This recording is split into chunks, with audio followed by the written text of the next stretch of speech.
नमस्कार दोस्तों।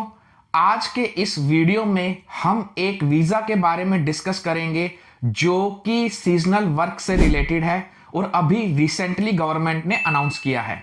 तो ये अपडेट उन लोगों के लिए इंपॉर्टेंट है जो एग्रीकल्चर, फार्म, ऑर्चर्ड या किसी भी सीजनल टाइप के वर्क में इंटरेस्ट रखते हैं। तो आज मैं सिंपल लैंग्वेज में बताऊंगा कि क्या क्या चेंज हुआ है, कौन एलिजिबल हो सकता है और इंडियंस के लिए इसका मतलब क्या है। सीजनल वर्क वीजा का मतलब होता है टेम्परेरी काम, लिमिटेड टाइम के लिए, यूजुअली फार्मिंग या किसी हार्वेस्ट जॉब के लिए।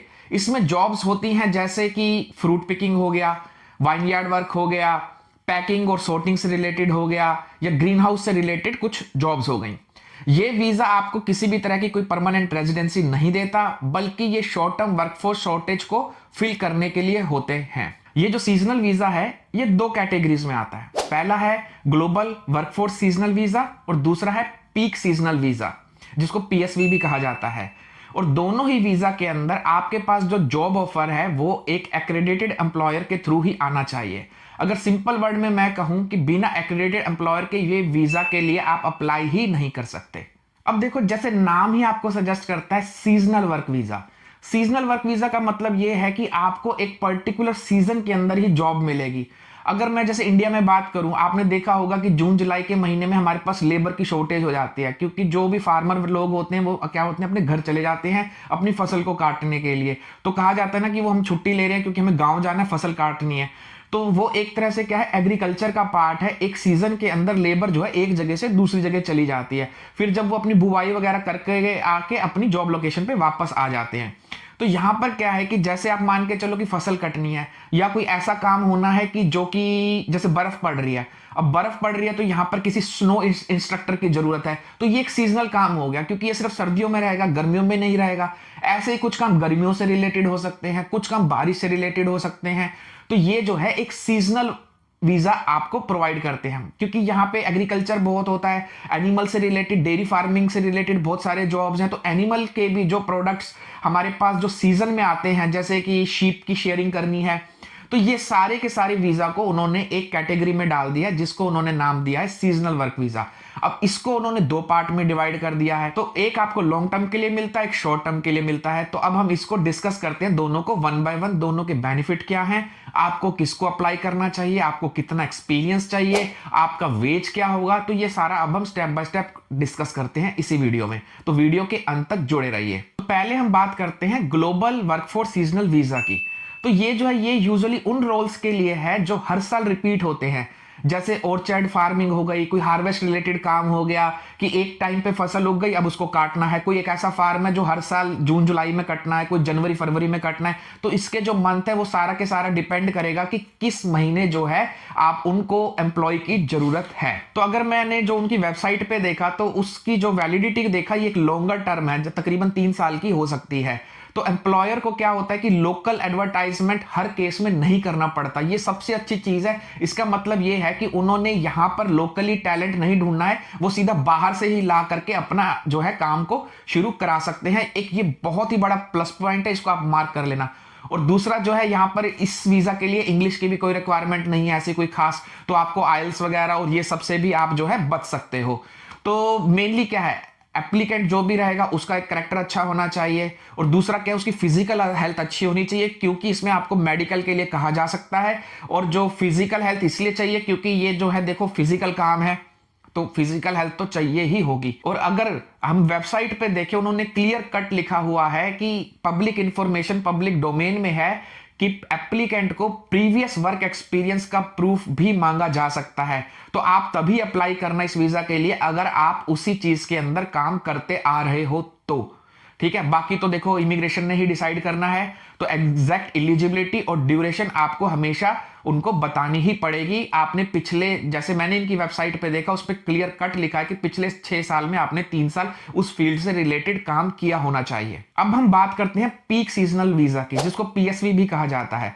तो ये क्या रहता है, ये एक शॉर्ट टर्म के लिए रहता है, जिससे कि हम कह सकते हैं कि जैसे हॉलीडे सीजन हो गया, या फिर कोई हार्वेस्टिंग पीक सीजन हो गया, या फिर कभी जो है लेबर की शॉर्टेज चल रही हो, तो वो जो है इस वीजा के लिए आप अप्लाई कर सकते हो उस टाइम पे। तो जो आपको जो भी जॉब मिलेगी वो लिमिटेड मंथ के लिए मिलेगी, जैसे 2 महीने या 3 महीने, मगर दोनों ही वीजा के अंदर कुछ कंडीशंस है जो कि आपको वीजा के ऊपर क्लियर कट लिखी रहेंगी। एम्प्लॉयर को जो है इस पीएसवी के अंदर पहले लोकल वर्कर को ढूंढना पड़ता है, अगर उसको लोकल वर्कर नहीं मिलता तो वो फौरन से हायर कर सकता है। इंग्लिश की ज्यादा कुछ खास रिक्वायरमेंट है नहीं। हेल्थ इंश्योरेंस आपको कुछ केसेस में दिखाना पड़ सकता है इमिग्रेशन के लिए, और ये तो सारी देखो जनरल इंफॉर्मेशन है, आप भी इनको वेबसाइट पे जाकर के पढ़ सकते हो। तो मैं आपको दोनों के वीजा के अंदर मेन डिफरेंस बता देता हूं। जो आपका ग्लोबल वीजा है वो आपको लॉन्ग टर्म के लिए मिल जाएगा, पीएसवी जो है वो आपको शॉर्ट ड्यूरेशन के लिए मिलेगा। दोनों ही वीजा के अंदर उन्होंने ये कहा हुआ है कि आपको एटलीस्ट 3 महीने कंट्री से बाहर रहना पड़ेगा एक ईयर के अंदर। कि आज आप न्यूजीलैंड आए, अगले 1 साल के अंदर आपने जो है 9 महीने यहां पे काम कर सकते हो, फिर आपको 3 महीने कंट्री छोड़ के जाना पड़ेगा, फिर 3 महीने के बाद आप वापस आओगे, आप अपना फिर 9 महीने कंटिन्यू करोगे, फिर 3 महीने जाओगे, फिर आप आओगे 9 महीने जॉब करोगे, फिर आप जो है कंटिन्यू करोगे 9 महीने, और फिर जो है 3 महीने का आपको ब्रेक मिलेगा। तो इस तरह से उन्होंने जो ड्यूरेशन बताई है ऐसा कर सकते हो। मगर हाँ, एक अच्छी चीज उन्होंने ये भी कही है कि जो आपको 1 साल में 3 महीने बाहर रहना है वो जरूरी नहीं है कि कॉन्टिन्यूसली हो।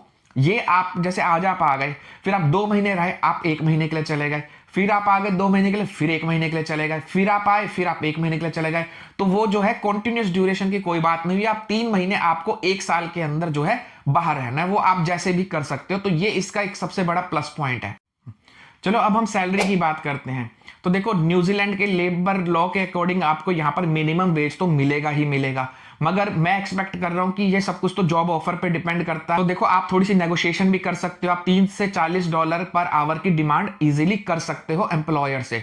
तो देखो, पीक सीजन के अंदर क्या होता है कि आपको ओवर टाइम करना होगा, तो आपको ओवर टाइम के एक्स्ट्रा पैसे मिलेंगे। अगर आपको कोई भी यहाँ पे कॉस्ट ऑफ लिविंग में कोई भी इंफॉर्मेशन चाहिए, तो आप ये आई बटन के थ्रू मेरा जो है प्रीवियस वीडियो देख सकते हो, जहां पे मैंने कॉस्ट ऑफ लिविंग का पूरा सारा के सारा एक्सप्लेनेशन बहुत ही अच्छे तरीके से बताया है, और उन लोगों के लिए बताया है जो अभी यहाँ पर नए नए मूव होने का या तो सोच रहे हैं या फिर मूव हुए हैं। सैलरी तो आपको मिनिमम वेज से थोड़ी सी ज्यादा ही मिलेगी इस वीजा के ऊपर, मगर एक अच्छी चीज ये है कि यहाँ पर जो एकोमोडेशन है वो मोस्टली आपको एम्प्लॉयर ही अरेंज करके दे देता है, क्योंकि 1 या 2 महीने के लिए अगर आप आ रहे हो पीएसवी के थ्रू, तो आपको एकोमोडेशन अरेंज करना बहुत ही मुश्किल हो जाएगा या फिर आपको बहुत महंगा पड़ेगा। तो आप हमेशा कोशिश करना कि एम्प्लॉयर ही आपको एकोमोडेशन को अरेंज करके दे, और उसका जो रेंट है वो आपका सैलरी से डिडक्ट हो जाएगा। तो ये जो काम है देखो फिजिकली डिमांड करता है, तो आप जो है फिजिकली सुटेबल होने चाहिए काम को करने के लिए। तो चलो अब इंडियन पॉइंट ऑफ व्यू से समझते हैं कि इस वीजा के इंडियंस को सबसे बड़े बड़े बेनिफिट क्या है। तो देखिए, इसमें सबसे पहले जो आपके पास से एक जॉब ऑफर आएगा वो एक जेन्युइन जॉब ऑफर आएगा, एक्रेडिटेड एम्प्लॉयर के थ्रू आएगा, जिसका मतलब वीजा तो आपको ऑलमोस्ट मिल ही जाएगा अगर आपकी डॉक्यूमेंटेशन अच्छी है। तो आपको एक रिक्वायर एक्सपीरियंस का अपना प्रूफ देना होगा, आपको मेडिकल और पुलिस क्लियरेंस सर्टिफिकेशन जो होती है वो करानी पड़ेगी। ठीक है, ये प्रोसेस सेल्फ एप्लीकेशन बेस्ड नहीं होता, मतलब बिना एम्प्लॉयर के इस वीजा को डायरेक्टली अप्लाई ही नहीं किया जा सकता। तो इसलिए आप यहाँ की जो टॉप वेबसाइट्स हैं जॉब के लिए, आप वहां जाकर के सीधा अप्लाई कर सकते हो। अगर वहां पर ड्यूरेशन लॉन्ग टर्म लिखी है, इट मींस वो ग्लोबल वीजा की कैटेगरी में आ रहा है, और उसके लिए उनको यहाँ पर लोकल टैलेंट देखने की कोई भी जरूरत नहीं है, वो सीधा बाहर या ओवरसीज से हायर कर सकते हैं। और अगर एक बार उन्होंने आपको जॉब ऑफर दे दिया तो आपको जो है वो वीजा स्ट्रेट अवे मिल जाएगा, क्योंकि वो एक्रेडिटेड एम्प्लॉयर के थ्रू आ रहा है। तो बहुत ही हाई चांस है आपका वीजा लग जाएगा अगर आपका सारा डॉक्यूमेंटेशन ठीक है। तो देखिए, इसके अंदर क्या होगा कि थोड़ी सैलरी कम रहेगी, बट जब आप 3 या 4 महीने के लिए भी यहां पर काम करते हो तो आपकी जो इंडियन सैलरी है जो आप इंडिया में कमाते हो, तो उससे तो आप कहीं ज्यादा कमा लोगे। तो जैसे मैं एग्जांपल देता हूं कि अगर कोई 3 महीने भी आया यहां पर, उसने कुछ कमाया पैसा XYZ, मान लो उसने 2-2.5 लाख रुपए भी बचा लिए, इंडिया में तो उसके नहीं बच रहे थे इतने, अब वो क्या कर सकता है, इंडिया में जा सकता है, उसके बाद जो 3 महीने बाद जाएगा, प्लस उसको यहां पर अगला वर्क एक्सपीरियंस लोकल मिल गया है, तो नेक्स्ट ईयर के लिए एम्प्लॉयर के साथ रिलेशन बन गए हैं, अगर उसने अच्छा काम किया है तो नेक्स्ट सीजन के अंदर स्ट्रेट अवे उसका जो 3 महीने की जॉब है एक कॉल अवे है कि एम्प्लॉयर ने सीधा कॉल करना है कि भैया आ जाओ, हम तुम्हारा वीजा अप्लाई कर रहे हैं। अब वो यहां सर क्यों, अब एम्प्लॉयर क्यों चाहते हैं कि हम सेम ही एम्प्लॉय को दोबारा बुलाएं, क्योंकि वो यहां पर एक बार लोकल जो है एनवायरनमेंट देख चुके हैं, उससे गो थ्रू हो चुके हैं, चैलेंजेस यहाँ पे जो जो होते हैं वो देख चुके हैं। कुछ लोग होते हैं आते हैं, उनका मन नहीं लगता, वो 15-20 दिन में वापस चले जाते हैं, मगर जो एक बार जा करके वापस आ रहा है इट मींस वो तो इंटरेस्टेड है ही आने के लिए। तो ये मान के चलो कि ये आप परमानेंट जॉब तो नहीं कह सकता मैं, मगर हाँ ये कह सकता हूं कि 3 से 6 महीने की अगर कोई जॉब है तो वो आपको हर साल मिल सकती है और आप अच्छा खासा पैसा भी सेव कर सकते हो, 2-2.5 लाख रुपए आप सेव कर सकते हो अगर आप एक बार भी आते हो। जैसे जैसे अच्छा हाँ, इसके अंदर आप ये चीज ध्यान रखना कि आपको जो पैसा तब बचेगा अगर आप कोई शेयरिंग एकोमोडेशन में रहोगे, या फिर आप जो है अपनी सारे एक्सपेंसेस लाइक इंटरनेट, टीवी का बिल, बिजली का बिल, पानी का बिल, ये सारे के सारे या तो आपका एम्प्लॉयर उठा रहा है या फिर आप जो है शेयर कर रहे हो, और उन दोनों केसेस के अंदर ही आपकी जो है अच्छी खासी सेविंग हो सकती है। चलो मैं अब आपको एक हाई लेवल प्रोसेस भी बता देता हूं। जनरली प्रोसेस तो वैसे एम्प्लॉयर ने ही करना है, बट फिर भी आपको पता होना चाहिए कि इसका हाई लेवल प्रोसेस क्या है, ताकि आप उस तरह से अपनी जो है प्रिपरेशन कर सको। तो देखो सबसे पहले पहले आपको जॉब ऑफर लेना है एम्प्लॉयर से, उसके लिए आपको जॉब अप्लाई करनी पड़ेगी। फिर उसके बाद एम्प्लॉयर को आपने देखना है कि वो एक्रेडिटेड है कि नहीं, तो उसका 100% एक्रेडिटेड होना जरूरी है। फिर उसके बाद आपने जो है वीजा अप्लाई करवाना है अपना एम्प्लॉयर के थ्रू, या तो वो खुद करेगा या किसी कंसल्टेशन को हायर करेगा। फिर उसके बाद क्या है कि आपकी जो एप्लीकेशन है वो एसेस करी जाएगी, आपको वीजा मिल जाएगा। उसके बाद तो जो जो डॉक्यूमेंट जनरली आपको चाहिए होते हैं, आपको एक मेडिकल चाहिए होता है, पासपोर्ट चाहिए होता है, बर्थ सर्टिफिकेट हो गया, पुलिस क्लियरेंस सर्टिफिकेट हो गया, और थोड़े बहुत एम्प्लॉयर से रिलेटेड आपके पेपर होते हैं, एक्सपीरियंस सर्टिफिकेट हो गया, बस इतना ही कुछ चाहिए होता है। तो जितना अच्छा आपका डॉक्यूमेंटेशन होगा उतना जल्दी आपका वीजा लग करके आएगा अगर आपके पास जॉब ऑफर है तो। डॉक्यूमेंटेशन से रिलेटेड मैं आपको एक चीज बता दूं कि मेरे इस चैनल को सब्सक्राइब कर लीजिए, क्योंकि मैं एक वीडियो बनाने वाला हूं जो कि सिर्फ डॉक्यूमेंटेशन से रिलेटेड ही होगा, जिसमें आपको पता चलेगा आपको कौन कौन से डॉक्यूमेंटेशन है जो कि वीजा या किसी चीज के लिए लगते हैं। ये सिर्फ यहां न्यूजीलैंड की बात नहीं कर रहा, अगर आप कहीं पे भी मूव होना चाहते हो इंडिया से बाहर तो आपके पास वो डॉक्यूमेंटेशन तो होना ही चाहिए। अगर आप उसको आप भी से ही इकट्ठा कर लोगे तो आपके पास किसी भी कंट्री से कहीं से भी जॉब ऑफर आएगा तो आप स्ट्रेट अवे एक अपनी फाइल के साथ रेडी रहोगे। हाँ, तो वीजा को अप्लाई करने के लिए आपने सिर्फ वो डॉक्यूमेंटेशन का स्कैन लेना है और एम्प्लॉयर को या भी किसी भी कंसल्टेंट को भेज देना है। तो मेरे चैनल को सब्सक्राइब जरूर कर लेना ताकि आपको डॉक्यूमेंटेशन से रिलेटेड वीडियो का नोटिफिकेशन पहले ही दिन मिल सके। हाँ, तो मैंने जहां पर भी जो लोकल चीजें सुनी है लोगों से, तो सीजनल वीजा के नाम पर सबसे ज्यादा स्कैम होता है, तो इसलिए आप किसी भी एजेंट के चक्करों में मत पड़िएगा। कोई भी अगर बोले कि गारंटीड वीजा है, डायरेक्ट न्यूजीलैंड में एंट्री मिल जाएगी, आपको पैसा बहुत मिलेगा, इन सब चीजों से आप दूर रहिए।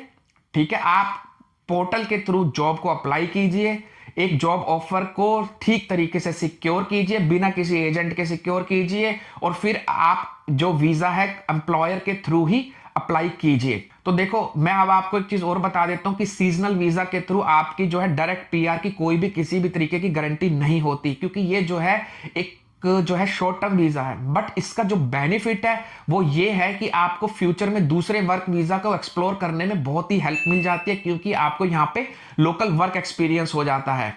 और उसके बाद जो है आपको नेक्स्ट सीजन के अंदर भी अगर आपका काम अच्छा है तो एम्प्लॉयर जो है सबसे पहली प्रेफरेंस आप ही को देगा, क्योंकि आप खुद सोचिए, आप कहीं पर गए हो, आपने एक अच्छा काम उसको करके दिखाया है और आप दोबारा भी आने में इंटरेस्टेड हो, तो कोई एम्प्लॉयर क्यों ही वैकेंसी को जो है अपडेट करेगा इंटरनेट के ऊपर, फिर बहुत सारे कैंडिडेट्स के इंटरव्यू लेगा, फिर उसके बाद वीजा अप्लाई करेगा, सब कुछ करेगा। क्योंकि जब आपका एक बार वीजा लग गया तो आपका जो डॉक्यूमेंटेशन है वो एक बार चेक हो चुका है, सारा कुछ क्लियरेंस, पुलिस क्लियरेंस, मेडिकल वगैरह सब कुछ हो चुका है। इसका मतलब ये है कि आप उस जॉब को करने के लिए एकदम फिट हो। अगर आपने इस साल करी है तो आप अगले साल भी कर सकते हो, अगर आपकी सिचुएशन में कोई बहुत ज्यादा चेंज नहीं आया है तो। हाँ, तो मैं आपको जो मैंने ये वीडियो बनाया ये सिर्फ आप लोगों की अवेयरनेस के लिए बनाया है, क्योंकि इस टाइप का भी कोई एक शॉर्ट टर्म वीजा भी है जिसको आप एक्सप्लोर कर सकते हो। क्योंकि मुझे कमेंट में काफी लोगों ने पूछा था कि कोई ऐसा सीजनल वीजा वगैरह भी होता है तो मैं उसके लिए वीडियो बनाऊं, तो मैंने सोचा कि एक बना देता हूं जिससे आपको काफी हेल्प मिलेगी। तो आप जो है, जो मैंने डिस्क्रिप्शन के अंदर वेबसाइट दी है, लिंक दिया है, इसको आप गो थ्रू कीजिए और इसको आप रेगुलरली चेक कीजिए, क्योंकि जो है रूल्स वगैरह काफी जो है बहुत कॉमन है कि चेंज होते रहते हैं। ठीक है। फिर अगर मैंने अभी एक रिसेंटली जो है वीडियो अपलोड किया था ट्रेड जॉब्स के लिए, आप उसको भी जरूर देखिए, क्योंकि जब आप एक बार यहां पर आ जाते हो तो आप कोई भी ट्रेड जॉब की सर्टिफिकेशन का आगे करने का सोच सकते हो, फिर आप जो है ट्रेड जॉब में जा सकते हो। तो वो वीडियो भी आपके लिए काफी ज्यादा हेल्पफुल है। तो चलो दोस्तों, मिलते हैं नेक्स्ट वीडियो में। मेरे इस चैनल को सब्सक्राइब कीजिए, वीडियो पसंद आया हो तो लाइक और शेयर अपने दोस्तों के साथ जरूर कीजिए। तो मिलते हैं नेक्स्ट वीडियो में। नमस्कार, धन्यवाद।